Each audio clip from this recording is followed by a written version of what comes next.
Le chef d'État ne doit pas tolérer qu'il y ait une médecine pour les riches, une médecine pour les pauvres. Pour moi, le plus grand scandale de cette campagne, c'est peut-être la proposition de François Fillon de démolir la sécurité sociale parce qu'il se heurte à 757 ans de tradition française. Mais notez bien que si François Fillon propose ça, c'est bien parce que la Commission européenne, le rapport sur les grandes orientations de politique économique, le demande. Donc ne doutez pas un instant que si c'est quelqu'un d'autre que moi qui est élu le 7 mai prochain, les Français ne se rendent peut-être pas compte de ce qu'ils vont faire. Ils vont mettre à la tête de l'État ce que j'appellerais un gopéiste. Un gopéiste, c'est-à-dire quelqu'un qui, en fait, n'a pour seule idéologie que d'appliquer le rapport des GOPÉ, c'est-à-dire des grandes orientations de politique économique de la Commission européenne. Et il sera le premier, que ce soit M. Mélenchon, parce que Mélenchon, au-dessus de ses mélenchonnades, son plan A, son plan B, son plan T, etc., il ne sort pas de l'Union européenne et il est obligé, à partir du 8 mai, d'appliquer le rapport des grandes orientations de politique économique puisqu'il ne veut pas sortir de l'Union européenne. Ne parlons pas de Hamon, de Macron, de Fillon, qui, eux, avouent carrément qu'ils resteront dans l'Union européenne.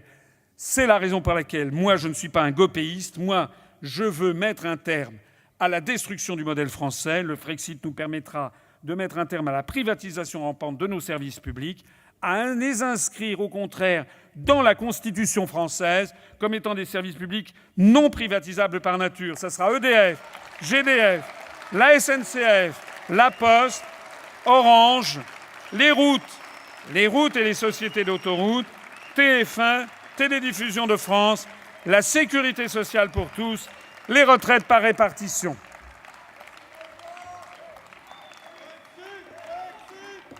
Grâce au Frexit, justement, nous allons défendre nos acquis sociaux et rétablir notre démocratie. Je parle à l'instant des GOPÉ.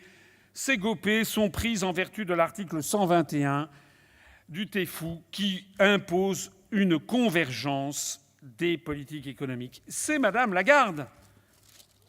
Les GOPÉ, c'est ça, c'est l'article 121. Il faut comprendre qu'entre l'euro et la démocratie, il faut choisir. On ne peut pas avoir l'euro et la démocratie. Il faut comprendre qu'on ne peut pas avoir l'euro et les services publics. Il faut comprendre qu'on ne peut pas avoir l'euro et la défense de nos acquis sociaux. Parce que pour maintenir l'euro, essayer de maintenir l'euro de façon viable, c'est l'article 121 du TFUE qui nous dit qu'il faut aller vers une convergence des politiques économiques et sociales pour essayer d'avoir justement quelque chose qui tienne la route pour maintenir l'euro. Or, il se trouve que nous sommes en France, que nous ne sommes pas en Bulgarie. En France, le SMIC est de 1 140 € net par mois. En Bulgarie, il est de 200 € net par mois. Et contrairement à ce que veut vous faire croire M. Mélenchon, jamais on ne passera le SMIC en Bulgarie à 140 € par mois. En revanche, ce qui est prévu, c'est que le SMIC français passe progressivement à 200 € par mois. C'est d'ailleurs les demandes de grandes orientations de politique économique. Il est impossible de revaloriser le SMIC, il n'a pas eu de coup de pouce depuis maintenant des années. Moi, je propose de faire passer le SMIC à 1 300 € par mois, avec une grande augmentation brutale de 1 140 à 1 300 € net par mois pour le SMIC. Et ça, c'est interdit en fonction des grandes orientations de politique économique fixées par la Commission européenne.